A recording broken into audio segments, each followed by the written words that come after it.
Harka fuunee shamaa akkam jirtu kabajamoo dhaggeeffattootaaf daawwattoota Kello miidiyaa odeeffannoon guyyaa irraa harkaa qabnu kunooti. Waraanni bilisummaa Oromoo humnoota waraanaa mootummaa haleeluu hime.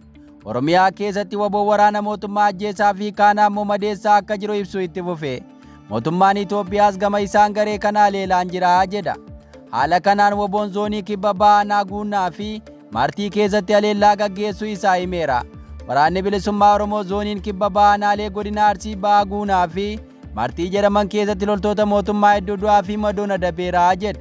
Waraanni bilisummaa Oromoo tarkaanfii gaafa sadaasa 23 bara 2025 guunnaa ganda jaawii iddoo addaa gaara adii jedhamutti fudhateen loltoota bilchiginnaa 5 battalatti ajjeesuun kanneen 6 ta'an ammoo madeessuu isaa himuun akkasumas qawwee hakiima 3 SKS 1 fi hidhannoo 2 irraa hiikkachuu isaa ibseera.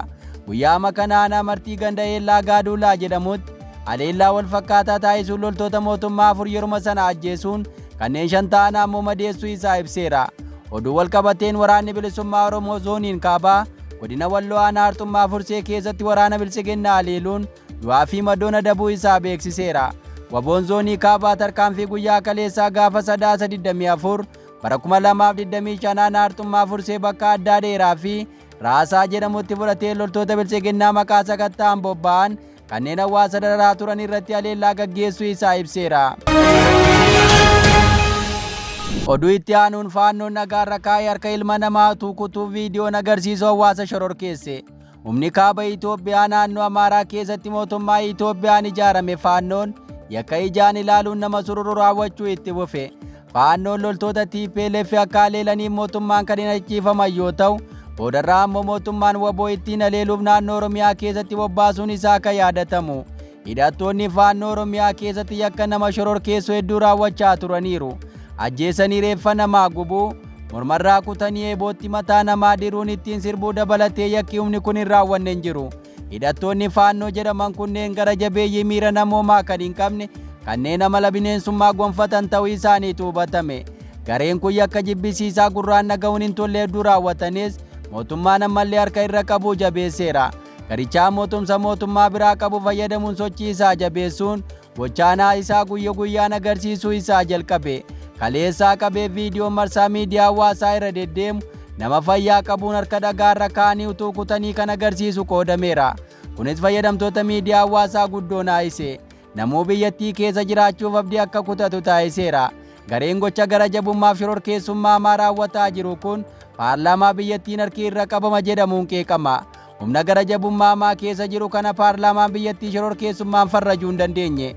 Gochi seenaa keessatti bara Minilik Aanolee fi Calanqootti raawwatame ammas finxaaleeyyii faannootiin irra deebi'ame kan jiran namoonni hedduun dheekkamaniiru. Gareen kun harki isaan haala kanaan kutan kan ilma Oromooti akka ta'es gabaasichi ibseera. Gochisuu kanneessaan kun kan raawwatame kaaba Oromiyaa godina Walloo aanaa warra Iluutti yoo ta'u, hoogganni faannoo nama dhuunfaa qabuudhaan ati deeggaraa mootummaati jechuun gochaa kana raawwachuu isaa gabaasichi ibseera. Gareen finxaaleeyyii faannoo kun godinaalee Oromiyaa kanneen akka Wallagga Bahaa, Horroo Guduruu Wallaggaa, Shawaa Kaabaa fi Shawaa Bahaa keessattis gochaasuu kanneessaa hedduu raawwachaa turuu gabaasuun keenya kan yaadatamu. Haa ta'u malee paarlaamaan mootummaa Itoophiyaa kanneen ajajaa biyya Ahmediin hoogganaman garee kana shororkeessummaan farrajuu hin dandeenye. Oduu keenya birootiin ambaasaaddarri UK waajjira muummee paartii badhaadhinaa daawwatee paartichiin ministeerota 4 dabalatee miseensota mormitootaa 275 muudamaa aangoo kennuu beeksiseera. Paartiin badhaadhinaa dirree siyaasaa bal'isuuf tattaaffii taasifamaa jiru ibsuun ministeera 4 fi itti aantota ministeerota 3 dabalatee hooggantoonni paartilee siyaasaa garaa garaa irraa dorgoman hooggantoota 275f muudamaa aangoo kennuu isaa beeksiseera. Akka odeeffannoon fuula miidiyaa hawaasaa paartii badhaadhinaa irratti barreeffame agarsiisutti itti aanaa fi barreessaa olaanaan paartichaa adeemfaaraa Itoophiyaatti ambaasaadara Biriteenii fi Gamtaa Afrikaa bakka bu'aa biyyattii Daarreen Weelchika turan kaleessa waajjira muummee paartichaa daawwachiisanii booda miseensota paartilee kanneeniif akka aangoo bakkoota garaa garaatti kennuufi beeksisaniiru. Akka ibsi paartii badhaadhinaa kun beeksisetti ambaasaadar Weelchi jila isaanii waliin ta'uun marii dhimmoota akka bulchiinsaa, tumsa misoomaa fi gahee dippiloomaasii hariiroo Itoophiyaa fi Yuunaayitid Kingdom cimsuu irratti adanfaaraa waliin mari'achuu ibsaniiru. Paartichi biyyoottan lamaan walitti dhufeenya seenaa fi tarsiimoo yeroo dheeraa gidduu isaanii gama aadaa, siyaasaa fi dhaabbilee hundaa keessatti qaban cimsuun barbaachisaa ta'uu isaa hubachiiseera. Itti dabaluudhaan marii kana keessatti Itoophiyaan muuxannoo fi ijaarsa dhaabbilee diimokiraatawaa bulchiinsa UK irraa argachuuf fedhii qabaachuu ibsanii jiran. Itti fufanis boordiin filannoo biyyaalessa Itoophiyaa dhaabbata qajeeltowwan haqummaa loogii hin qabnee fi walabummaa irratti hundaa'e ta'uu paartichi yaadachiiseera. Paartiin badhaadhinaa Adam wabeeffachuun akka ibsetti paartichi filannoo walii galaa dhufuuf ciminaan qophaa'aa jiraachuu fi dirree diimokiraatawaa eenyuuf walqixa ta'e mirkaneessuuf waadaa galeera. Akkasumas haala itti gaafatamummaa fi bu'a qabeessa ta'een sagantaa yeroo filannoo boordiin filannoo biyyaalessaa baasee wal simuun irratti hundaa'uun qophaa'aa jiraachuu ifoomseera. Paartiin badhaadhinaa akka jedhetti walga'iin kun tumsa bulchiinsa, misooma, dhaabbilee fi hirmaannaa paartii waliin qaban cimsuun waadaa galuun kan xumuramedha. Garuu ambaasaaddar Weelchis ta'ee imbaasiin Biriteen waa'ee daawwannaa kanaa ilaalchisuun gabaasa baasan hin qaban. Oduu keenya itti aanuun Itoophiyaa fi Morookoon walii galtee nageenyaa waliin mallatteessan. Komishinarri Jeneraalaa Komishinii Poolisii Federaalaa Dammallaash Gebremichael Daariktara walii galaa nageenya biyyaalessaa fi daangaa Morookoo Abdullaatiif hammaachuu waliin walii galtee wal hubannoo dhimmoota tumsa nageenyaa biyyoota lameen jidduutti cimsuu mallatteessuu isaanii gabaafame. Walii galtichi haala itti qaamoleen nageenyaa Morookoo fi Itoophiyaa yakkaawwan itti to'atan, yakkoota daangaan alatti raawwataman itti hordofan, sochii seeraan alaa, godaansa dhokataa fi yakka intarneetiin raawwataman itti to'atan kan hammatudha jedhame.